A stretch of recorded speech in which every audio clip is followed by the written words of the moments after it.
Welcome everyone to what is probably our fifth or sixth Chroma team roundtable. Not sure exactly which one, but yeah, we started these back at the end of June, and they've been ongoing every week since then. For those who don't know, or for those who want a reminder, these are just very casual market discussions where we just check around with the Chroma fams, see what everyone is looking at, and give everyone a chance to speak their mind, let everyone know what they're looking at in the charts and what they think of the market. Last week we had our first ever special guest who was Jedi Blockmates.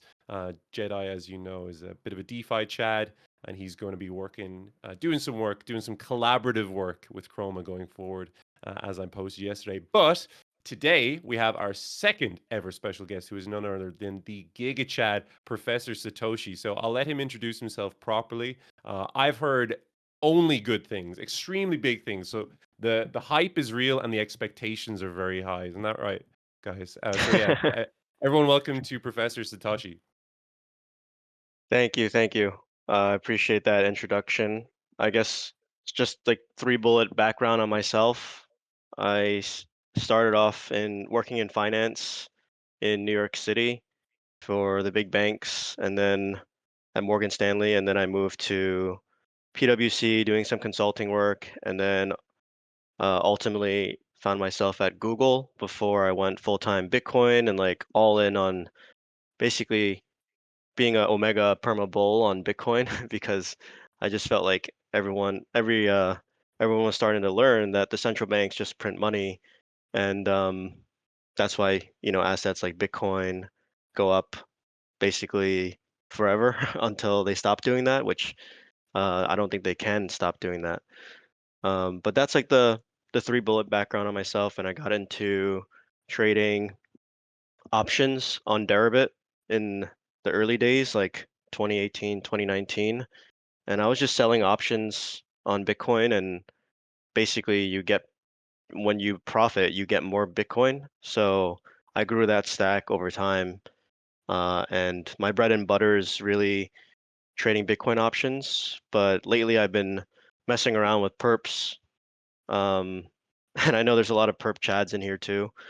So I'm happy to talk markets today with everyone here. Excited. That is, yeah, that's super cool. That's fascinating. Options are something that I've dabbled in occasionally in the past, but they always prove themselves to be slightly too complicated for my left curve monkey brain. So yeah, glad to hear. I actually that was how Benny plugged you in my DMs. He said if you ever have any options questions to annoy you, I think was the verb he used. So I look forward Nah. to that. But that's awesome, man. I mean, before we kind of get into the markets, maybe you could. I would love to know, just as a kind of a as an overview, like how you approach like looking at the markets, reviewing the markets, what you're looking at specifically when you look at charts, because I guess like you're coming from a slightly different background than a lot of our audience and a lot of our team. So I'm just curious to know when you pull open a chart or when you pull open the data to start the day, what are you actually looking for? What are you trying to find in the charts and the tickers? Yeah, that's a really good question. So my workflow is pretty consistent. I try not to change it too much unless I think, a different set of tools needs to be used. But I like to have my spaghetti charts open with alts, Bitcoin obviously, and then I also put like the S&P 500 and Nasdaq on there as well, just to see like if Bitcoin is like overperforming or underperforming against equities. I think it's important to know. But um, I trade New York Opens and sometimes Tokyo Opens as well. I think those are important. London is also important, but I think it's the least important. No offense to my European friends. No, I Um, agree. I agree. yeah, but I like the spaghetti chart, and I shared it a few times in the crypto channel because I like to see if there's anything with a particular bid. And even if you don't know why an alt's being bid, it could be literally Morpho, ENA, it could be um, Aptos, Aave or whatever, right? Hype or Litecoin lately.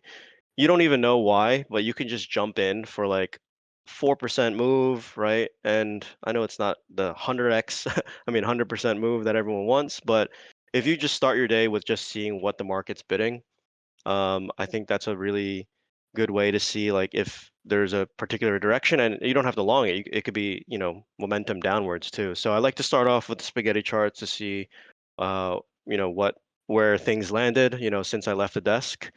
And then I'll look at options flows on Bitcoin and Ethereum to see if like there's any huge short-term um, puts or calls bought that I don't know. Like you don't, it's hard to sift through the news, right? I have a news scraper too, but nothing speaks louder than the order book, right? So on options, I look through the block orders. So I think a few days ago, I posted that someone was buying like $1 million or $1.3 million of like near dated puts on Bitcoin, and lo and behold, it went down. And I was like, not that surprised that we would go down, which is why I'm like bearishly positioned right now. And I was sharing a couple shorts that I took on perps for this reason. So I like to see options trades second, to see if it can inform my view on direction.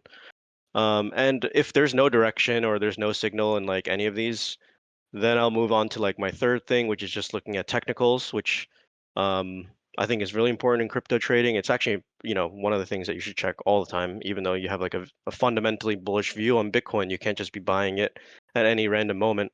And I like to use two types of technical indicators. The first is like VWAPs. So 7-day, 30-day, 90-day, I think are really important. And of course, you have the 365-day VWAPs. And then, so those are like sort of like these free floating lines on your screen. But then you also have horizontal lines, and I like to look at quarterly open, monthly open, weekly.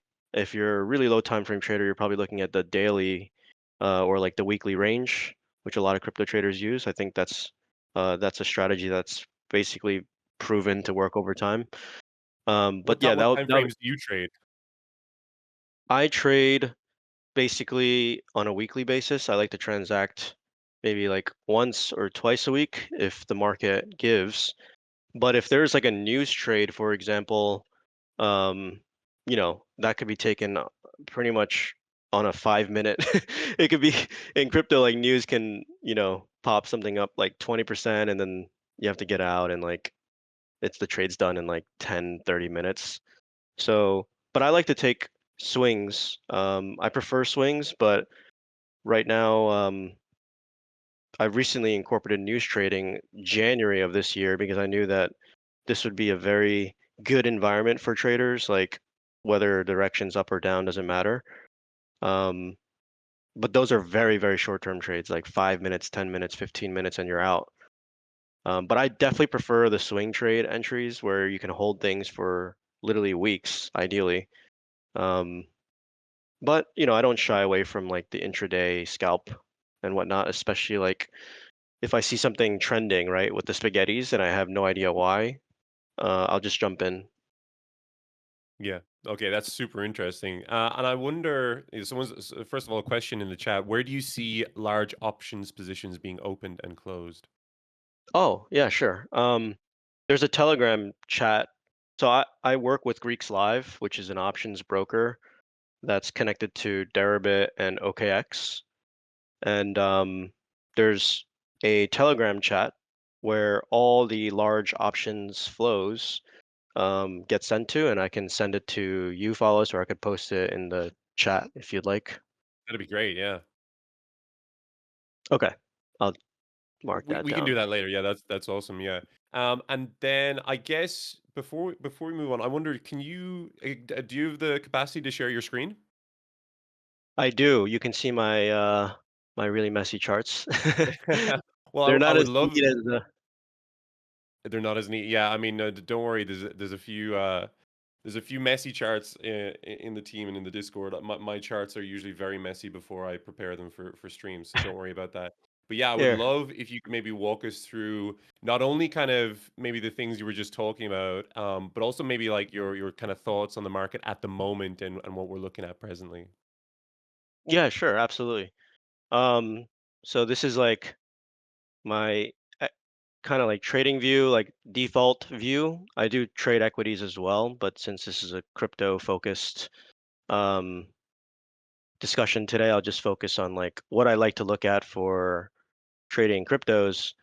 So, I have a four panel here, um, and I usually like to just kind of get rid of this thing, and I'll have Bitcoin, Solana, Hype, and the S&P up pretty much all the time. Or if I'm looking at a specific altcoin, of course, I'll move on to those. But I think these are like the large markets that everyone's like focusing on.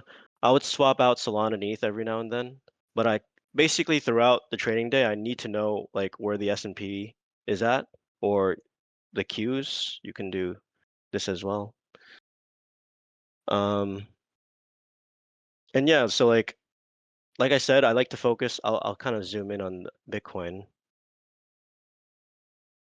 I like to have pretty much the horizontal levels set, so I know I need to know like where the weekly open is, um, the monthly open, quarterly is very important too, to see like are we going to reject anywhere? And I had an idea that we would trade up from the bounce to the monthly open and then maybe sweep it. Okay, you can't really. Can you see this? Is it clear? Yeah, Yeah. yeah, it's pretty clear for me. Okay, yeah. So like yeah, this is like the Monday high. It didn't really sweep exactly, but there was a wick here. Um, and I had a feeling that's exactly kind of where I would want to see a rejection as someone who's like positioned bearishly. I didn't short Bitcoin because I don't really like shorting our best asset, so I was shorting Solana instead, which is like a weaker coin right now, especially with the Sure. Ethereum narrative. So I took some shorts on the spike up at like once I started at 166 and then I added at 169 and I finished off at like 170. So if it goes higher than that, I'll just stop out even. I should probably take a little bit of profit, but don't worry, I'm doing the stream right now. Um, but yeah, like I like to see these horizontal levels because it's like if you want to see reactions off these levels, um, and what especially like if we're gonna break through like the weekly open, right? I think that's a pretty significant move. And then of course breaking through the prior low, which is at like 112, I would say, is sort of like you're looking either for like a sweep and then back up or like a complete breakdown. Right now, this is like not really a place I would take an action. Um, but then on top of the sort of horizontal lines, I like to see where's the 7-day VWAP? Is it aiming upwards? Right now, it's like we just crossed on Sunday. Like so, I would say near-term momentum is actually telling me that Bitcoin wants to go down. Maybe we find like 109, 110 as a good like place to sweep. I think that's like what like a $2,000 move below. Yeah, I think that's fine. Um, I might even close up my short business and try to get long the 90-day VWAP or the quarterly open if it gives. Those would be good long triggers. And I forgot to mention I have like the Coinbase Premium toggle, which is an indicator that I use ChatGPT to help build. Wow. And basically, this tells me like if Coinbase is aggressively buying or if they're aggressively selling. So white in this case tells me, they're aggressively buying, and it's usually good to have a bullish bias when this is white on the bottom. And then when you see it red, that's when as someone who's like a permanent bull on Bitcoin, that's when I need to get worried about being bullish. Obviously high time frame. I think this is going to go to like $500,000. But you want if you're trading, like you want to pick your spots, right? So this is a good example. Earlier or like January of this year or late December is like, all right, there's a lot of selling here, right? So maybe time to cool it off on like being omega bullish. Um, and of course, everyone knows the February to April time period. What I noticed though is like at the peak moments of Coinbase Premium being, really blown out to the downside is usually a good buying opportunity. So January 1st is a good example here, at like 91,000. You can see the premium uh, was negative $181, which is pretty significant because I don't even know if it ever. I think that might have been the highest Coinbase negative premium print that we've had. So I thought that was a good Wow. buying opportunity. I remember trading that. You probably did as well. Yeah, I'm fascinated by that indicator. Maybe it's something I pick your brain on at a later date. You say you build that yourself with assistance from ChatGPT. Yeah, yeah, yeah. I think ChatGPT nowadays, like if you just have an indicator in mind, you just tell it, and then it might mess it up in the beginning, but then um, you after a few iterations and different prompts, you'll be able to build something pretty cool.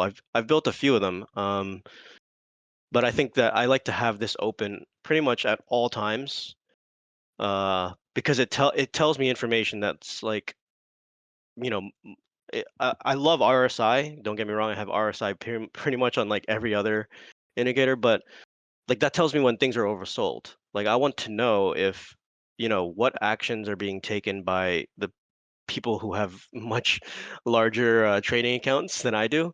And right now it's like, everyone was buying, buying, buying, and now okay, we had our first like significant selling. So now I need to like reposition and be like, telling myself, okay, the time to be ultra bullish is not now. Probably time to be cautious and maybe play some shorts. Don't get too bear hold from just like these negative prints because ultimately they're buying opportunities.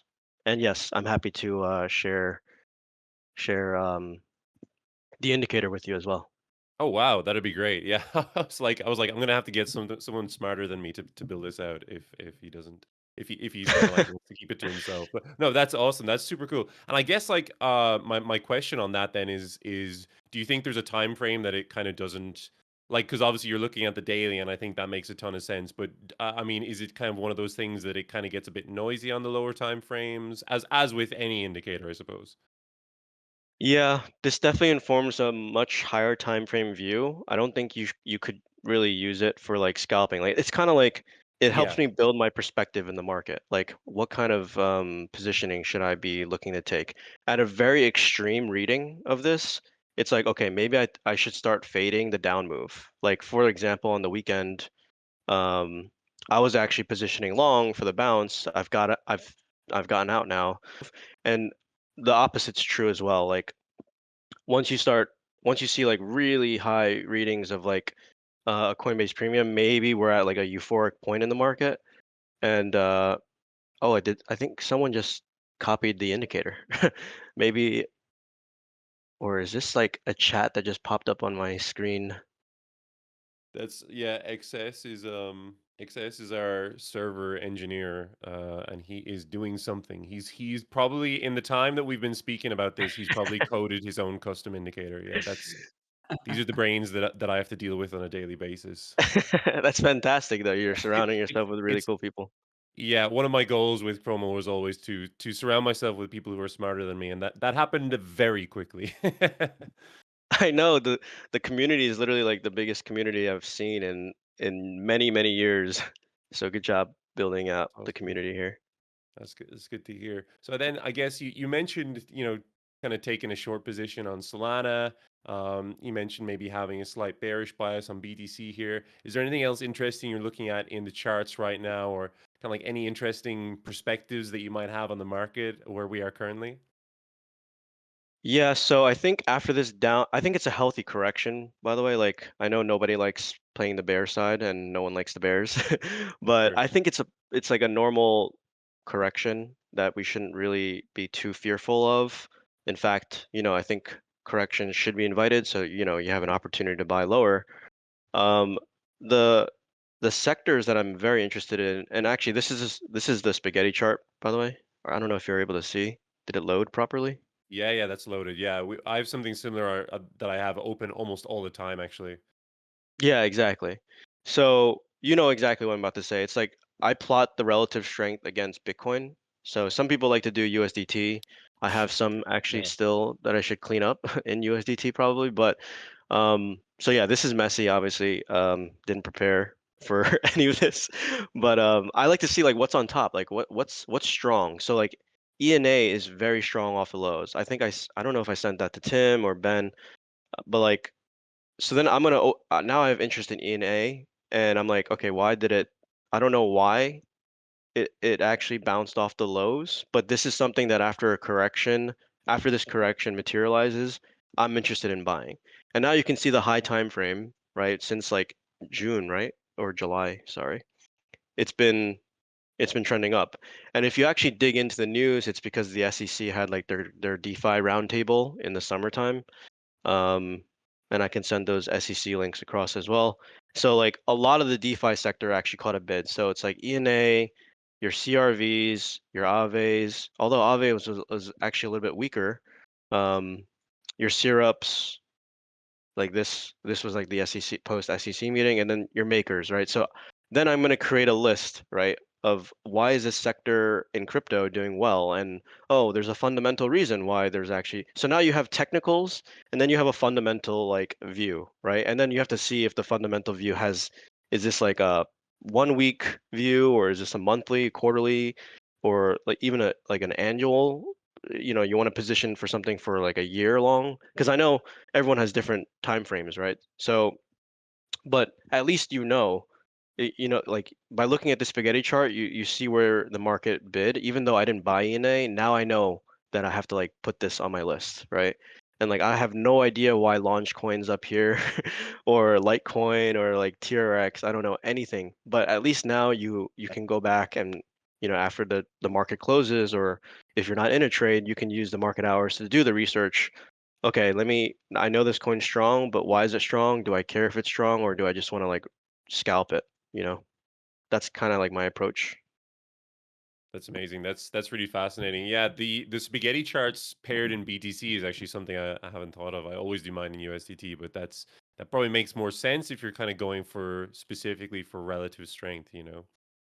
Exactly. Relative strength is very important because it's like, if, in my opinion, if the altcoin is not beating Bitcoin on What's whatever what's the time frame point? I'm looking Yeah. at, yeah, what's the point? Like, I'd rather then you would have better risk adjusted return just longing Bitcoin on like 50x leverage. If you if you want like the altcoin experience with Bitcoin, I highly recommend trying 50x leverage on uh on Bitcoin, because actually a lot of people say don't use leverage, but in my opinion you should use like leverage as long as you use stops and you pick your spots where you're very close to being invalidated.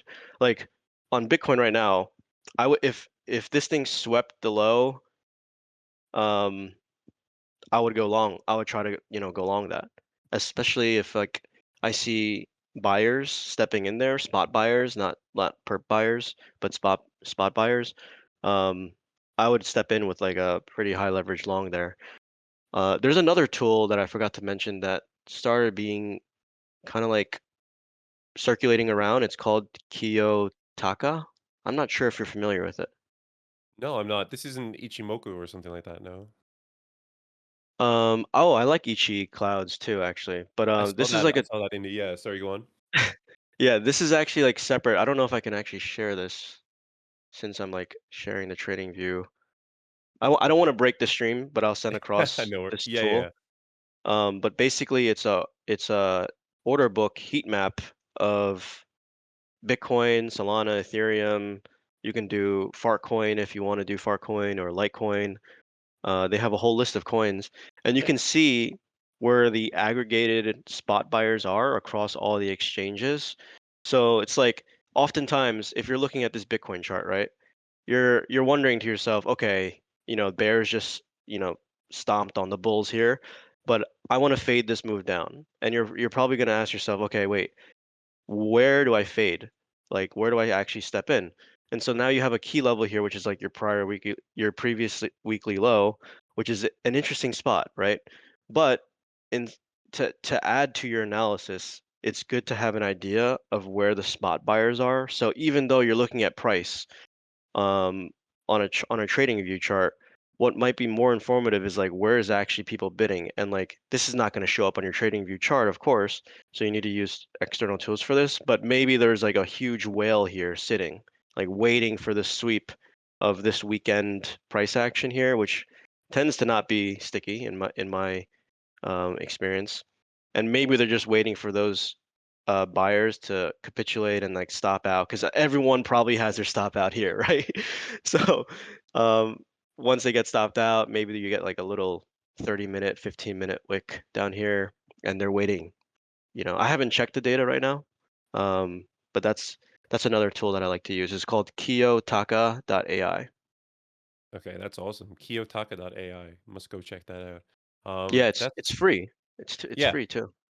yeah. There's actually a ton of like great trading tools that I use every day that are like 100% free. Like I think about like what I actually have on my screens at the moment, like Orion Terminal, Oh, Coinalyze, that's good. Yeah. Agar.trade. Like all of those are free. You know, I think sometimes you can build these kind of crazy data relayers for basically nothing, almost nothing, or else completely free. You know, you don't need to spend $1,000 a month on some kind of fancy terminal in order to get the data you need to trade successfully. In my opinion, at least. You're absolutely right, man. I mean, like these tools, like in 2020, the data that Kiyotaka is giving out for free, it costed like $1,500 per month. So there's another tool that does this. It's called Fire Charts. They basically bin the order book data across um, Binance. I don't know if they actually do other exchanges, but this tool actually like I make a lot of like bottom and like top calls for the market and on my Twitter. The most recent one was like the April bottom when everyone was like super freaking out. But like on Twitter, it's funny because no one actually sees like what tools this person's using. It's almost like wall hacks, like I would say. Like and it's getting more like retail access to these tools is like only increasing, which makes me more bullish on like the market just growing to like more volumes, more traders, everyone's going to be trading.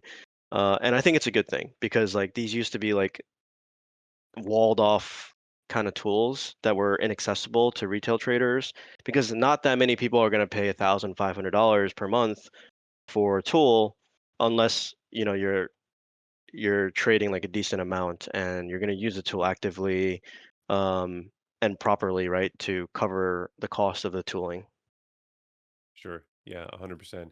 That's super interesting. I just posted a link to Kiyotaka there. I'm definitely going to check it out. Not one that I had heard of before. But that's super interesting, Professor Satoshi. And thank you so much for joining us and giving your perspective on not only how you trade, but on what you're kind of looking for in the markets right now. I'm sure that our members enjoyed it. I certainly did. And we're definitely going to be picking your brain a lot more going forward. And yeah, as Benny said, pestering you with lots of options questions. So thank you very much for that, man. You're a legend. You're very welcome. I'm happy to do that. And thanks for having me. No worries, man. And you're welcome to stay on if you have any interesting kind of perspectives or anything to add to the discussion. We'll be running for kind of another 35 minutes here. So you're more than welcome to please stay on and contribute to the discussion going forward. But Purdue, I see you are on the stage with me. Do you have any interesting takes on the market right now, or what are you looking at? What charts are have your attention right now? Yeah, I'm kind of on the same page as Professor Satoshi here. I think, let me share my screen. Yeah. I think we're in for a little bit more downside to take the stops below 110. Let me You, share my screen in a bit. yeah. It's tough when you have a real boomer in the team. You know, you always have to slow everything down for them. Yeah, so sorry. I got surprised by your question. Here we go. Yeah. Here we go. So, yeah, can everybody see my screen now? Yeah, Yeah. perfect. Yeah, you all know what I'm looking at always in a. This is just a plain chart, but you guys always know what I'm looking at. Basically, the 50 RSI flip over here, which didn't get reclaimed. We actually got a bearish underside retest. Also, we lost a 4-hour EMA 13 with that big nuke down at the moment. So I think we'll go a bit deeper indeed, and we should maybe take the liquidity below this wick. Sorry, below this wick over here. Let me put it down. But there's a little surprise over here. While I think that BTC will make a new low, I think, for example, Ethereum will hold the lows, just like we saw in, when was it again? I think it was April or something else. When also BTC made one more step lower to take these lows below, in this case, below 110. But I think we make like a higher low here on Ethereum. So that's why my main focus will be on Ethereum going forward. into this week. And so I think what we see at the moment is that we show some strength here versus BTC on Ethereum, with the whole narrative as well, that a lot of companies are buying and stuff like that. I think Solana is indeed a good short if you want to hedge, because Solana hasn't been it. Like, all the levels versus Sol ETH chart has been lost. This is like a really sad chart to watch, to be honest. It lost the channel, it lost the lower time frame support level, the higher time frame support levels. It actually has been down only since for a long time, since we made the top in April. There could be a small rotation if we hit this level here. This is a higher time frame trend line and mapped out around 0.04. But for now, I want to have my main focus on Ethereum if we bottom out on BTC. So yeah, I think we see one more leg higher, and we see all-time highs for Ethereum later this month. There's a lot of news coming out regarding Russia, Ukraine at the end of this week. Of course, the tariffs just launched last week. So I think we'll see some more downside for BTC at the moment. And hopefully, if we take the stops below 110K, Ethereum will hold the lows and make that higher low. Sorry, it's a messy chart. Let me grab a clean one. Let me grab a clean chart. Basically, what I want to see is that Ethereum holds these lows. It also lost the 4-hour EMA 13 and also lost the RSI 50 level. But I still think that with the strength we've seen in Ethereum, I think we go around we take the lows, the stops below 3,400, and that should be the low for me, to be honest. While BTC makes a new low, I think that's the best plan for me. So I will bid below 3,400 with the stops below the low for now. I think that's. Do you think the bottom is in for ETH BTC for the cycle? Whoa, that's a big question. Yeah, I think so. Yeah. We've seen massive capitulation a few months back. Over here. Sorry, over here. This was, yeah, of course. This has to be the low, to be honest. There was max pain for ETH holders, and I think this shouldn't get tested, this whole area. So yeah, I'm I would say the probabilities are quite high that the bottom is in for the ETH BTC chart, and this is just a nice uptrend if you look at this, right? I mean, this is not a bad looking chart here. This was where max panic occurred for Ethereum holders. Then we broke out massively. This is your first consolidation area, the second big impulse up, and now we're basically consolidating here and waiting for BTC to form a bottom again. And I think then we can continue our uptrend again. This usually happens in 5 waves up the parabolic step curve. Sure. Yeah. Yeah. For a second, I thought you were talking about Elliott wave, but yeah, no, I've seen No. that. The Yeah. parabolic step curve. Yeah. Yeah, I've seen that, and I guess, yeah, I guess, are there any altcoins that have your attention now? I know Professor Satoshi mentioned ENA. That's also one that I've been looking at pretty closely. Yeah, but I don't like. Usually, you have some pretty niche coins that you're looking at. Yeah, I was in Morpho. It was really strong this morning, but eventually we got stopped in some profits. But it still looks good, and I'm still really bullish on the base ecosystem. So I think as long as we hold, as you can see here, we just did BTC and Ethereum, and they both lost 4-hour EMA 13, and they also lost the RSI 50 level, which is a momentum flip for me usually, where I turn bullish if I see strength above that 50 level on the RSI. And as you can see, versus BTC and versus Ethereum, this one is actually still holding that uptrend. So if BTC bottoms around 110K, this is actually my first coin to be bullish on again. Also because I'm really bullish on the base ecosystem with, yeah.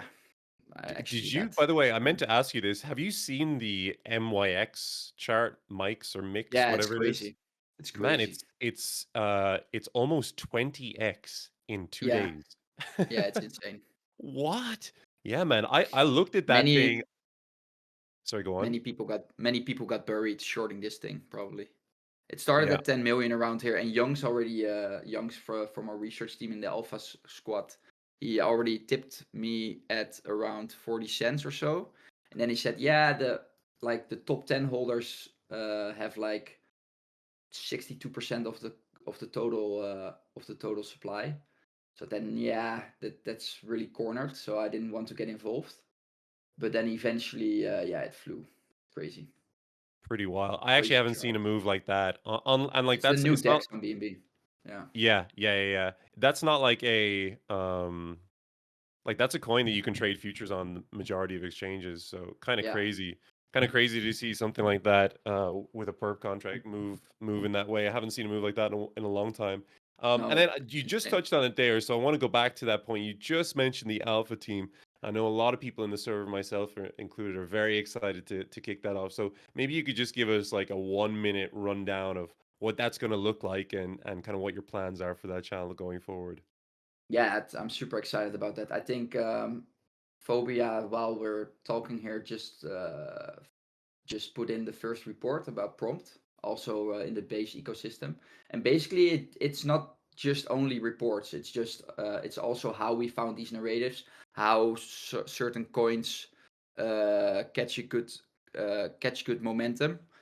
And I think we will try to find the narratives before everyone else does, and that's usually my strength. Also, when the market is really heavily trending, I mean, you can basically throw a dart at a dartboard and you can be profitable, but some of these coins actually have a good narrative and they gain momentum more than other coins, you know. So that's where you want to be really picky this cycle to pick the right altcoins, because it has been really difficult for people to trade the right altcoins. And then they ask me, how on earth do you find that bullshit coin that you were talking about bull posting and it actually did like 30 or 40% like dude or any other coin? But yeah, and that's the thing we're gonna explain in yeah, beginner terms, how we find these narratives, why we're, for example, bullish on the base ecosystem at the moment, and all that sort of stuff. And we have Jetty Blockmates, who's like a really big chat and a big brain, that can really be really early with narratives and has a lot of expertise in this field. Yeah, Giga Chat, Giga Brain. I'm very excited for.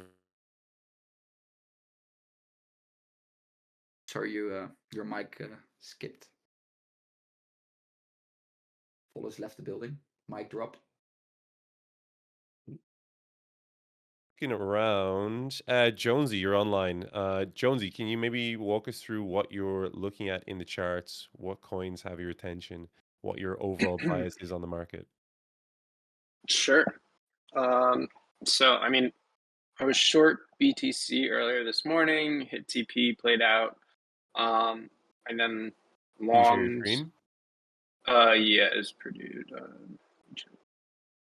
Yeah, I should be able to. Close my Definitely would then be looking for upside to this H4 FED above. I think ideally, like if we saw it, what I was hoping for would be an H4 close above that fair value gap, like with just the wick below. We only have 15 minutes, so it's not looking great. So I don't know. I could see definitely some further downside. There's a daily FEG around 110. There's the ice line there. I still think this is very plausible. Besides BTC upside, I am in the high time frame mana swing, targeting the monthly FEGs like we've talked about in the past. But all in all, I think most these are stocks, but I think it's very reliant on BTC here. I think if it's going to reverse, it's going to be here and or lower. I don't really think the ice line is going to do much at this point. Again, probably get a full fill weekly and then tap into the daily if it's not going to reverse here. Because that would also line up with a, well, you would probably pull from more extremes, or probably from here and then there. Get probably like a deep crab or something, 1618, yeah. You can see that. So, all in all, I'd like to see this obviously hold. I think the market is in a precarious spot with a lot of people looking for more downside here, and I really think like the monthly low is in here. And we'll see if that pans out, obviously, in the next couple days. But if it is, weekly low hopefully then forms here, and then you just see further upside back to new all-time highs. Alts really start popping off. You see ETH go new all-time high, like Purdue was talking about. But yeah, that's kind of where I'm at with things. I think the only other alt besides Mana that I was interested in, there was actually two. There's OP, which I was originally looking at this potential harmonic. I don't know if it's going to pan out. If we get further downside, then yeah, I'd play ball down here or wait for the ice line reclaim if we see some strength here in BTC. And then I think there was one other. I remember it was during chart class. I'll have to check my list later, but there's one other that I was kind of curious about. And then yeah, that's pretty much it. Am I allowed to disagree? For sure. So I don't know if I would like take a long position here on BTC, like at what is that, 112.8?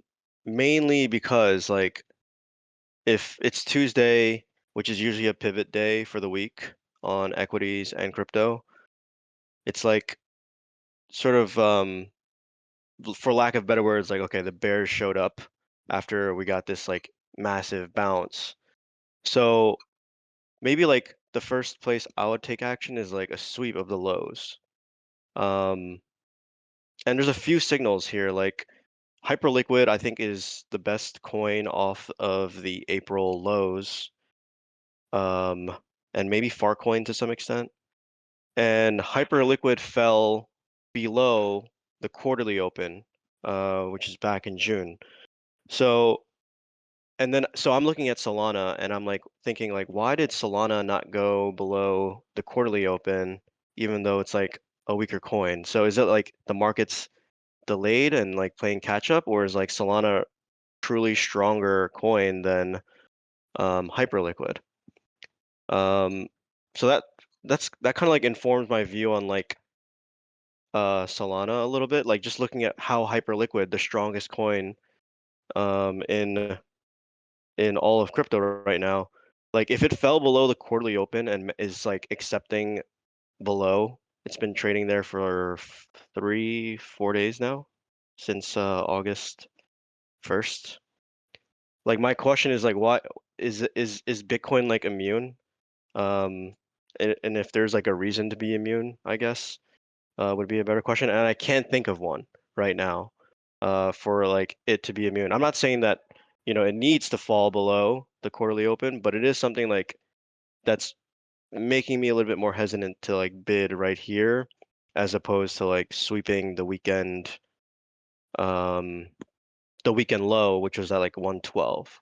So like I don't know if it's gonna be like $1,000 sweep. This is kind of like where like the art form, I guess, of trading comes in. But like a sweep of like 112 to like 110, which is actually lining up to like the 90-day VWAP, that would be like a really good entry. Here, I feel like it's enticing, but it wouldn't be where I would take a first stab. That's fair. I mean, you're also viewing it in an entirely different like narrative and looking for different parameters for trading. This is solely based off the harmonic and then the imbalance there, looking for, and then playing around true open levels, which I'm not like I'm sure if you're familiar with quarterly theory, and some just other stuff on the chart. But I could definitely see lower. I'm not ruling it out. I was saying like if we do, I think you're definitely, if you take out down here, like you're definitely going to the daily FEG 110, and then probably higher from there. But for me, when I see like a setup like this, is like 8++ for like what I like to take. So if it fails, cool. Like maybe the 886 provides a reaction for like more of a shark instead. But yeah, we'll see. Yeah, I've seen harmonics charts. I've never studied it myself, but I always find them like very geometrically satisfying to look at. It feels like it all like makes sense at the end of the day.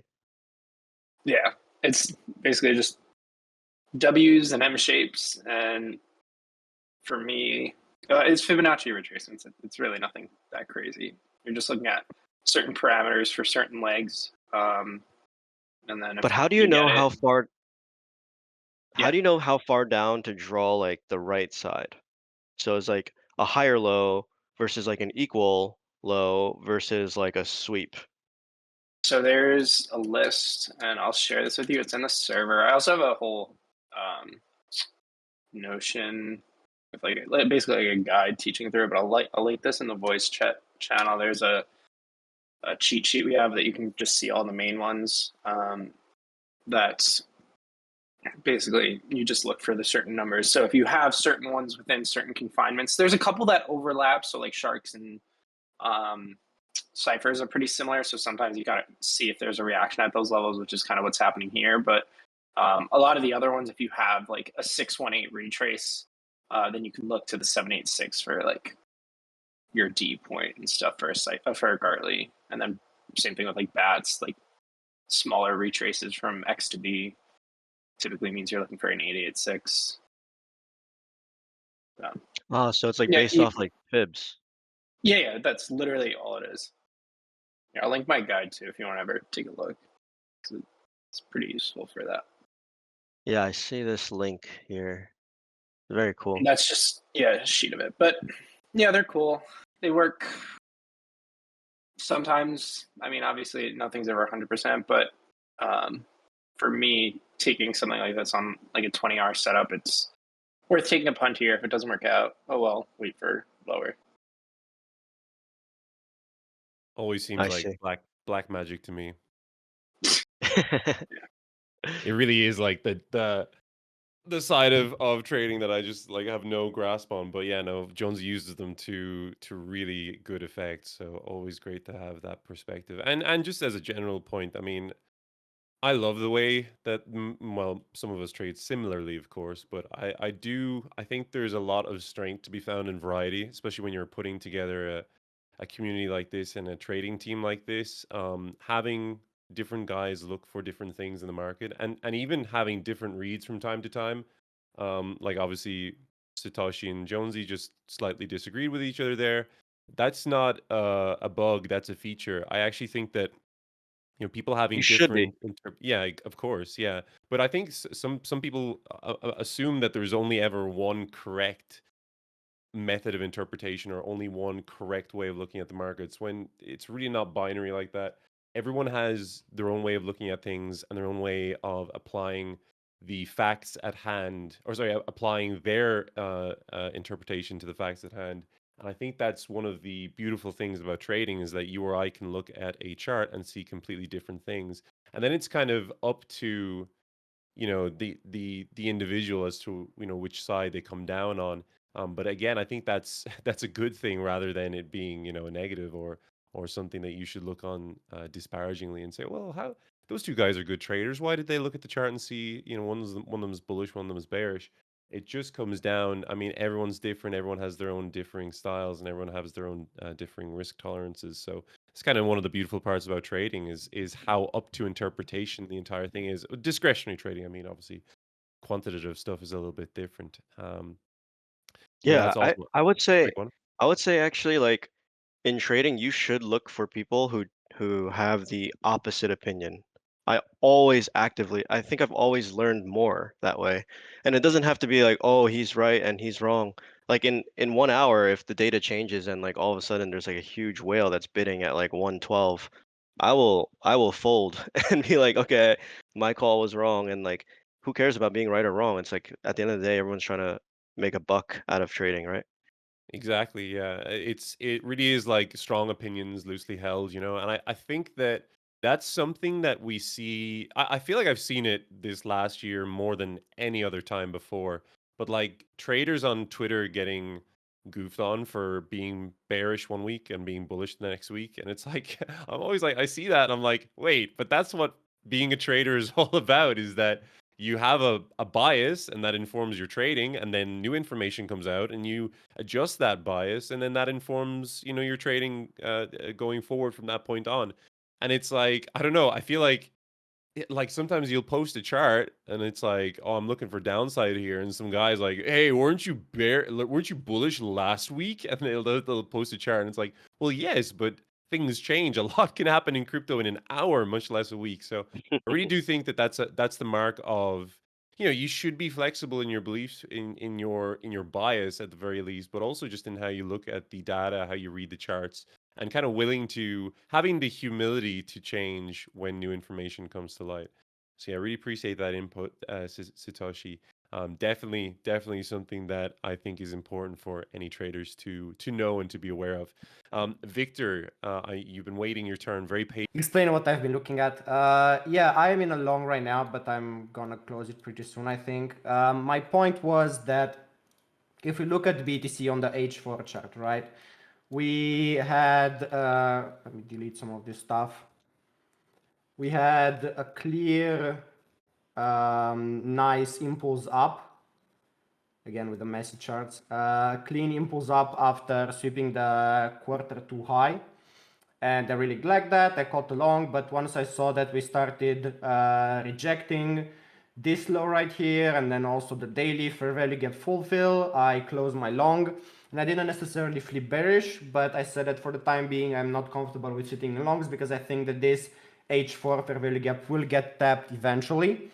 Because it was the only H4 imbalance that was created on this move up. And also if you plot a fib, it sat perfectly inside the golden pocket.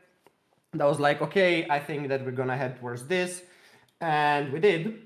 And today I tried first long on the tap of the fair value gap, didn't work, and now I tried the second one after tapping 0.79. But because the H4 candle is closing in 2 minutes and it doesn't look like we're gonna at least reach the bottom of the fair value gap, it will mean that we have a fair value gap inversion on the H4. And this means that I'm not going to be comfortable sitting in longs. So that's why I might close my trade soon for like 0.6, 0.7 R loss, depending on where we close the H4 candle. But what I wanted to bring your attention to is something new that other people haven't talked about. And it's, let me post the picture again. It's the brighter data info that I've been looking at for today and for the rest of the week. And let me make it bigger. So this looks, the first chart on the top is for the weekly, and then for today, right? On the left, we have data regarding when we set the high and the low of the day. And on the right, it's how far apart they are from each other usually, and how far they are from the daily open. And by looking at this, first let's look at today. We can see that we would take out the daily high only in 8.4% of the days. So it's a very low chance that we get to the daily high today, but a pretty big chance that we take on a new daily low, which is calculated by subtracting this from this. So to put it in perspective, that's roughly 75% chance that we make a new low today, and an 8% chance that we make a new high today. Which means that, again, I'm not on the right side of the market by being in a long. And also, if we look at the distances between the highs and the lows, again, 15% chance that we take out the high, 70% chance that we make a new low. So again, not really great to be bullish biased here for the rest of the day. But in terms of speaking about the rest of the week, it's pretty bearish again.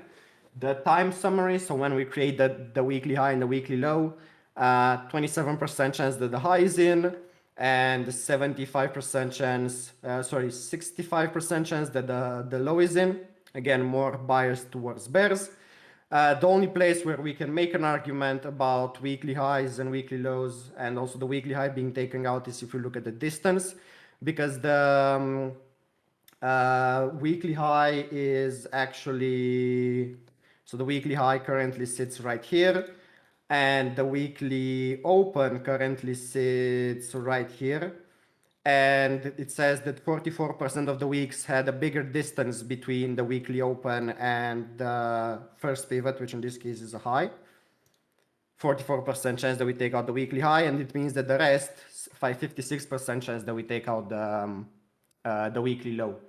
So overall, to sum up all these complicated numbers, heavily bearish bias for the rest of the day, and moderately to heavy bearish bias for the rest of the week, which is why I think that it's very likely that we take this low this week, especially now after we've inverted this H4 fair value gap.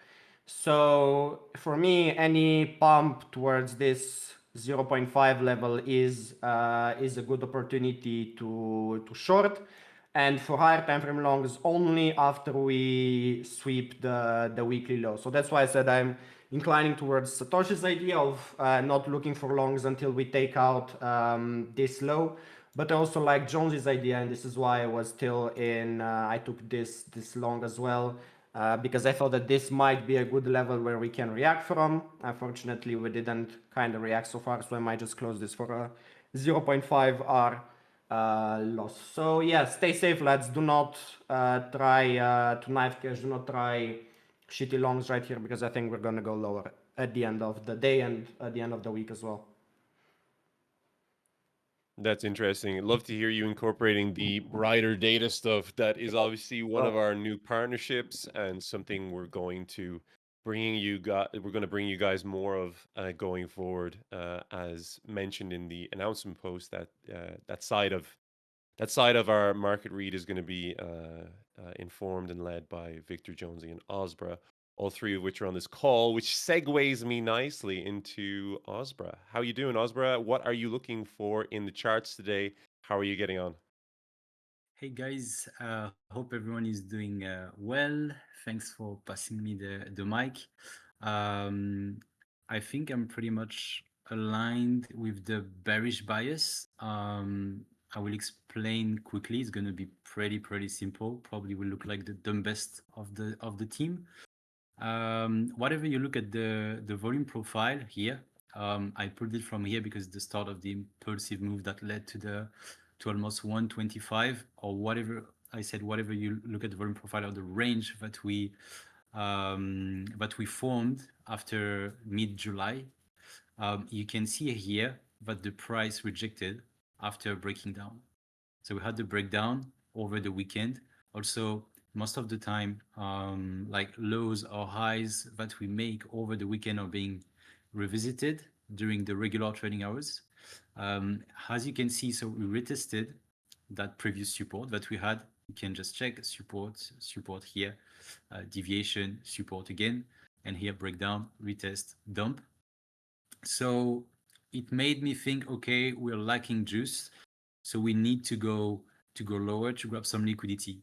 I didn't expect that move to go that low, to be honest. I was expecting a little bit higher, because most of the time when you see this, you know what we say, stairs up, elevator down. So this is exactly what we had. So I was expecting a little liquidity grab, just like this one, for example, and then a push back up. But it seems that the news that we had regarding the PMI scared the market participants a little bit. And this is exactly when we started to dump. I think, if I'm not mistaken, if I switch to, let's say, H1, yeah, we had that big candle after the release of the PMI. So now I'm going to be aligned with Purdue. I know he's not in the call anymore, or maybe it was most likely. I think it was Professor Satoshi. I think we go and take the stops below 110. Why I have this blue box here? Simply because we have the FVG just here, but you guys can see. I will zoom in a little bit so you can see even better. We have that FVG, and also we have that nice order block right here. So I think that level makes a lot of sense. So we could take the stops of the people who jumped in longs on a Sunday. All right, we could take the stop, dip in that blue box, and then push back up. And I think it will form the low of August. And as I explained in my corner, backed with technical analysis, but also with macro analysis, I think it will be probably the bottom until the end of the year.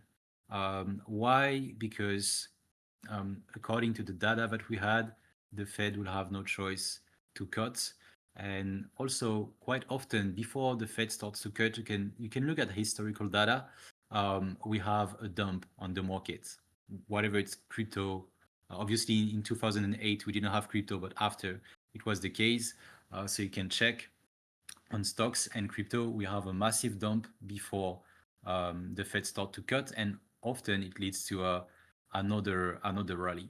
So I don't think the cycle is over. I think we'll have another half after September, October, something like that.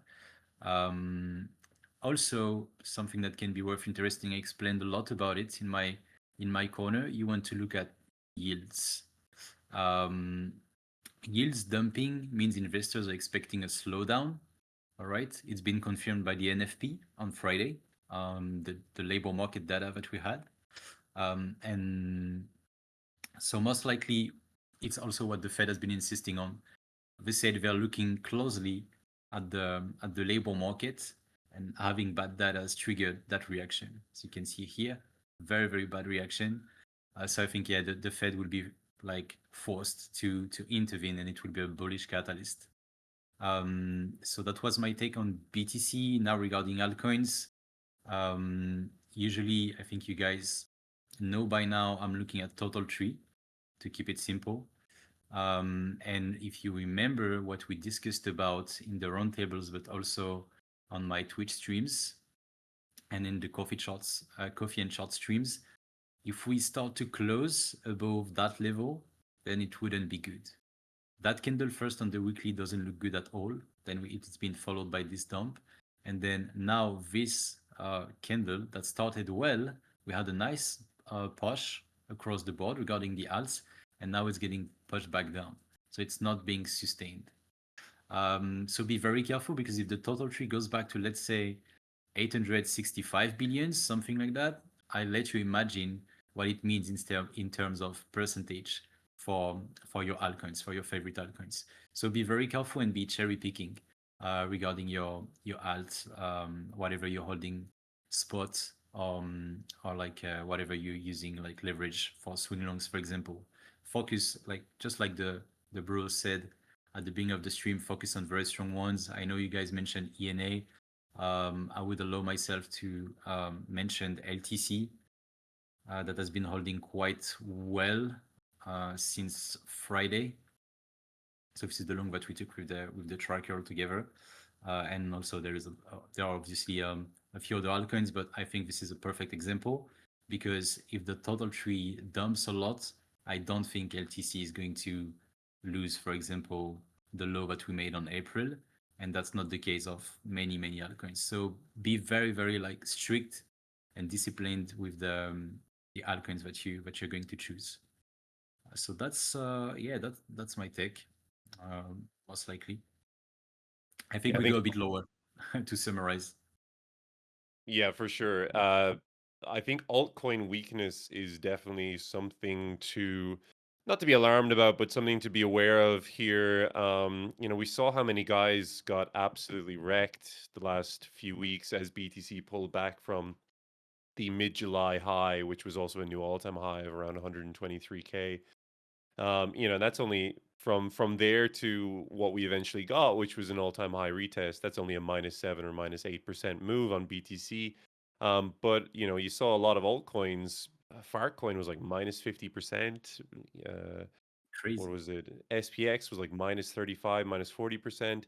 I think a lot of altcoins did something similar. So it's indicative of the lack of bid in altcoins is just indicative of where the market is currently. We've been saying that this is the BTC cycle, and with very few exceptions, that has remained the case for effectively, the last 3 years. If you look at dominance, that chart just is in like a 1,000-day uptrend, and any dips on that chart to date have kind of been bought back into, with dominance putting in new highs. So it's just, it's one of those situations where you always want to be conscious of where the capital is rotating. And at the moment, even though we've seen glimpses of capital rotations into altcoins, and we have seen certain altcoins kind of outliers kind of lead the pack and really outperform against Bitcoin, but 99% of alts have not done that and have underperformed Bitcoin. There's a lot of BTC pair charts that look extremely sad. I posted the .BTC chart a few days ago, and that is just not only is it a very sad looking chart that's been in a 3-year downtrend, with minus 97% from the 2021 high, but it's also just it's one of many charts that look exactly like that.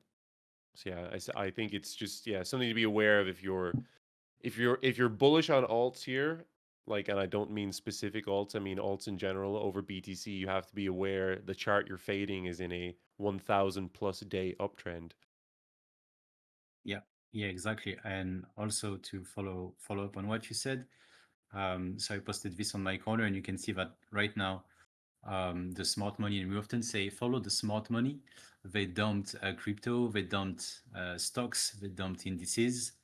The only thing that is holding now are like gold, silver, and bonds. And we also had a pump on the DXY. So according to the pyramid just here, then you can easily guess that the smart money is defensive. And if the smart money is defensive, ask yourself why you would be at the top of the pyramid bidding on meme coins, altcoins right now, for example.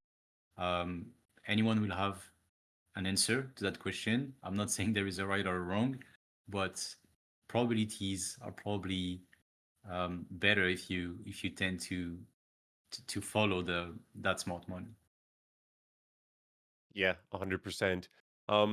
Maybe we'll kind of wrap things up here a little bit. I just want to share my screen and Yep, just let give you me guys close a mine. very, very quick overview of what I'm looking at in BTC and why I think this is quite an important place in the market. So you remember, I've been looking at this fractal for like basically the last 2 weeks, and just saying that we were in this descending channel. Markets were an important point here. And thank you, Osborne, for speaking. Sorry, I know sometimes I'm a little bit rude jumping around, and I don't Don't I worry, don't not thank that guys for sensitive, speaking. bro.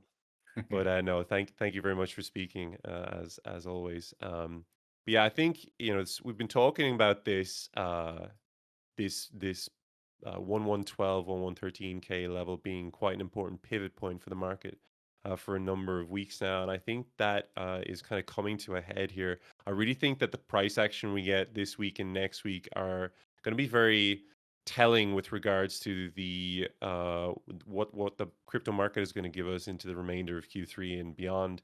Um, you might remember, speaking about this May to July kind of range, or whatever you want to call it, choppy price action, and just saying, it was basically range bound principles apply. So we have broken out of this range, and we're now retesting it. I think this is a crucial spot for the market. This retest, we saw the dollar perfect bounce from previous all time high retest. We're breaking back inside the channel now. We're breaking structure to the upside. This is kind of where you want to see bulls step up. We've already deviated the range low again. We're retesting this deviation here. There's a demand zone here that's being tested. If we lose this level and kind of come down here and start trading here like this, I really do think that it makes this last push we had above the previous all-time high start looking very much like a deviation, and we're back into this value area. We're back into this range, and we can expect maybe a rotation down. So I do kind of think that if we lose this channel, this range, whatever you want to call this, we start accepting back into the 100k the 110k. That's a very bad 110, but hopefully you understand the 110k to 100k k range. I really do think that this is going to be our new zone for rotations, and I think that we can kind of almost start looking at levels down here and stuff like this. 104, 103, even 100k retests. Just based on range bound principles and kind of what to expect from that. So yeah, I won't labor the point, because I've spoken about this a number of times already, and there's probably not a lot to add to what our analysts have said already. But just to draw your attention to this, I do think the market's in an extremely important place right now. I think the next few days are going to be very indicative of market appetite for a number of things, in general, risk, where capital is going, where capital wants to go in August and beyond, and just where BTC might be heading over the coming months. Lose these levels, and I think we come quite a bit down further. I'm not sure I see us bouncing from 109, 108. I think if we start trading down there, we come a little bit lower first. Likewise, I think if we bounce here, then the rotation to the top of the channel is back on, and start looking at, higher prices into August, September, October, and beyond.